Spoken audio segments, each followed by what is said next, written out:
కాకరకాయ వేపుడు తయారు చేద్దామండి. దానికి కావాల్సిన పదార్థాలు చూద్దాము.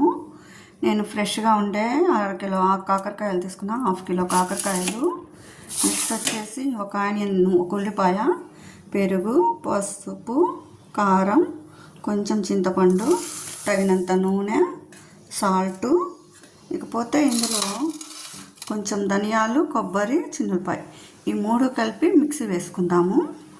ఇప్పుడు తయారీ విధానం చూద్దాము. కాకరకాయ ఫ్రై సన్నగా కట్ చేసుకుందామండి. ఇలా కాకరకాయని చక్రాల కాకరకాయ అంటారు. ఇలా చక్రంలాగా కట్ చేసుకుంటే టేస్ట్ బాగుంటుంది. చూడండి, ఇలా అన్నీ సన్నగా పల్చగా ఇలా చక్రాల్లాగా కట్ చేస్తే ఇవన్నీ కట్ చేస్తాను. చాలా బాగుంటుంది ఫ్రై. శుభ్రంగా ఇలా చెక్కు తీసుకున్న కాకరకాయలని చక్రం షేప్లో ఇలా నీట్గా కట్ చేయాలి. చెక్కు తీసుకొని కాకరకాయలని కడిగి ఉంచుకొని ఈ విధంగా చక్రంలాగా నీట్గా కట్ చేసుకోవాలి. ఇలా సన్నగా తరిగి ఉంచుకున్నాం కదా, వీటిని ఉప్పు వేసి సాల్ట్ వాటర్లో కడగాలి. నీట్గా ఉప్పు వేసిన వాటర్లో కడగటం వల్ల ఏంటంటే ఇవి చేదు అనేది పోతుంది. కొంచెం ముక్కల్లో కూడా మనం ఉప్పు వేసుకొని ఇలా కలుపుకోవచ్చు. వాటర్లో కూడా మళ్ళీ కలుపుకుంటే ఇంకా చేదు అనేది తగలకుండా ఉంటుంది. ఈ విధంగా కడిగేసాక ఇవి ఉప్పు వాటర్ కదా, మళ్ళీ మంచి వాటర్లో కూడా కడుక్కోవాలి. ఉప్పు వాటర్లో నుంచి ఇదిగో మళ్ళీ వేరే వాటర్లోకి షిఫ్ట్ చేస్తున్నా. మనం గిన్నెలో అయినా ఉడికించుకోవచ్చు, లేదు త్వరగా కావాలంటే కుక్కర్లోనైనా ఉడికించుకోవచ్చు. నేను ఫాస్ట్గా తయారు చేద్దాం అనుకుంటున్నా. కుక్కర్లో తయారు చేద్దాము. మనము కుక్కర్ గిన్నె తీసుకున్నాం. 1 గ్లాస్ వాటర్ తీసుకున్నాను నేను. 1 గ్లాస్ వాటర్ తీసుకొని మనం ఇందుకు చూపించాను కదా, కొంచెం పెరుగు వేసుకుందాము. తర్వాత చింతపండు వచ్చేసి జస్ట్ కొంచెం పక్కన అలా ఉంచేద్దాము. ఇప్పుడు ఇందులో కొంచెం సాల్ట్ వేసుకుంటే ముక్కకి ఉప్పు అనేది పడుతుంది అన్నమాట. కొంచెం సాల్ట్ కొంచెం వేసాను నేను. ఇప్పుడు ఈ ముక్కల్ని ఇందులో వేసి కుక్కరు ఒక 5 విజిల్స్ తెచ్చుకుంటే మెత్తగా బాగా ఉడికిపోతాయి. కొంచెం పసుపు యాడ్ చేస్తున్నా. ఇప్పుడు ఇంకా మూత పెట్టేసి 5 విజిల్స్ రప్పిద్దాము, త్వరగా అవుతానికి. ఇప్పుడు కుక్కర్ అయ్యేలోపు మిక్సీ జార్ తీసుకొని మిక్సీ వేసుకుందాము. ఈ ధనియాలు వచ్చేసి 2 స్పూన్స్, ఏమి వేపక్కర్లేదు, పచ్చి అన్నమాట. తర్వాత ఈ కొబ్బరిని కూడా నేను కట్ చేసి పెట్టుకున్నాను. ఈ కట్ చేసుకున్న ముక్కలను కూడా ఇందులో వేసేద్దాము. ఇవి మెదిగిన తర్వాత ఈ చిన్నులపాయలు వేసుకుందాము. అంటే ఇది తడిగా ఉంటుంది కాబట్టి మెదగు. ఈ 2 వేసుకుందాము.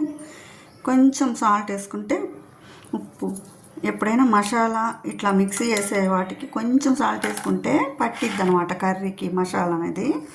ఇంకా అల్లం కావాలంటే కొంచెం చిన్న ముక్క వేసుకోవచ్చు, వద్దంటే లేదు. అంటే ఘాటు అవసరం కావాలి అన్న వాళ్ళు వేసుకోవచ్చు. నేనైతే వేయలేదు ఘాటు, అందుకని. ఈ 3 కొబ్బరి, ధనియాలు, చిన్నులపాయ మిక్సీ వేస్తే చాలండి.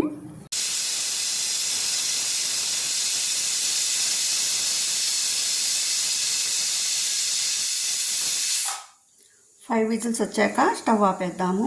విజిల్ పోయేలోపు ఆయిల్ వేడి చేసుకుందాము.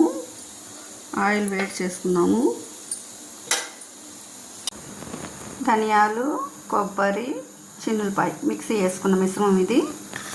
ఆనియన్స్, 1 ఆనియన్, ఉల్లిపాయలు చక్కగా కట్ చేసి పెట్టాను. ఇప్పుడు ఫ్రై తయారు చేద్దాము. కాకరకాయ కుక్కర్ మూత తీద్దాము. ఇదిగో బాగా మెత్తగా ఉడికిపోయింది. మెత్తగా ఉడికిపోయింది. ఇప్పుడు ఇది కాలుతుంటుంది కాబట్టి కొంచెం వాటర్ పోసి, పోస్తే కొంచెం త్వరగా చల్లారుతుంది. ఇప్పుడు వీటిని గట్టిగా ఇట్లా పిండి మనం రెడీ చేసుకోవాలన్నమాట ఫ్రైకి. లేకపోతే ఈ నీళ్ళన్నీ నీట్గా మనం ఇట్లా ఉంచేసుకోవాలి. ఇట్లా ఇలా గట్టిగా నీరంతా తీసేస్తే త్వరగా వేగుతుంది మనకి కాకరకాయలు. చూడండి, గట్టిగా పిండేసేయాలి. వాటర్ అంతా త్వరగా ఫ్రై అవ్వాలంటే త్వరగా వాటర్ని తీసేయాలి మనం కాకరకాయలోంచి. చింతపండుని పక్కన వేయాలంటే చింతపండుతో పని లేదు, మొత్తం తీసేసాను. ఇది చక్కగా ఇవాళ పిండి తీసుకున్నాక ఆయిల్ వేడెక్కింది. ఆయిల్ వేడెక్కిన ఆయిల్లో ఈ కాకరకాయలని డీప్ ఫ్రై చేద్దాం. బాగా కొంచెం ఇవి వేగినాక అప్పుడు ఆనియన్స్ వేద్దాము. ఫస్ట్ ఇవి వేగాలి.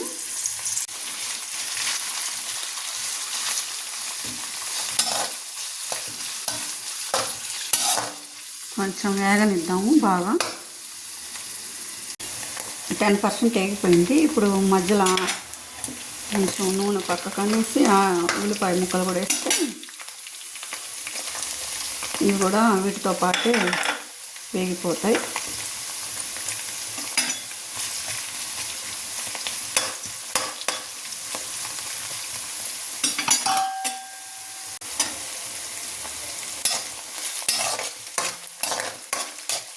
దోరగా లైట్గా రెడ్ వచ్చే వైపు, గోధుమ గింజ కలర్ వచ్చే వైపు వరకు మనం వేయించాలి ఈ కాకరకాయని, ఉల్లిపాయని. ఇప్పుడు కొంచెం కారము, సాల్ట్ వేద్దాము. ఎక్కువ కారం పట్టదు.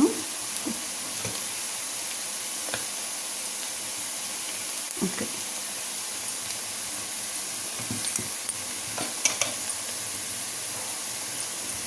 ఆల్రెడీ పసుపు ఉంది కదా, మనం ఫస్ట్ వేసుకున్నాం, కొంచెం వేసుకున్నాము.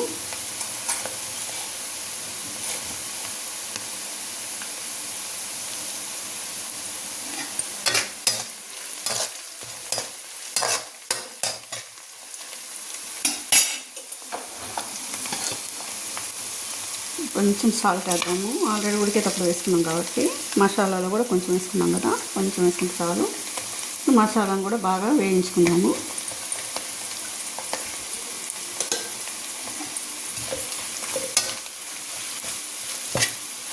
కొంచెం సిమ్లో మగ్గనిస్తే బాగా కాకరకాయ ఫ్రై అనేది రెడీ అయిపోతుంది. రైస్లోకి చాలా బాగుంటుంది.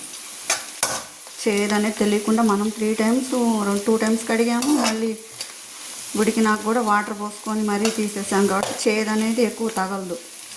చాలా బాగుంటుంది. తింటుంటే తినాలనిపిస్తూ ఉంటుంది కాకరకాయ. ఆయిల్ బయటకు వస్తే ఇంకా బాగా ఉడికిపోయినట్టు, మగ్గినట్టు, బాగా వేగిపోయింది. చాలా బాగుంది. వాసనకే ఆకలేస్తుందండి. కాకరకాయ ఫ్రై రెడీ.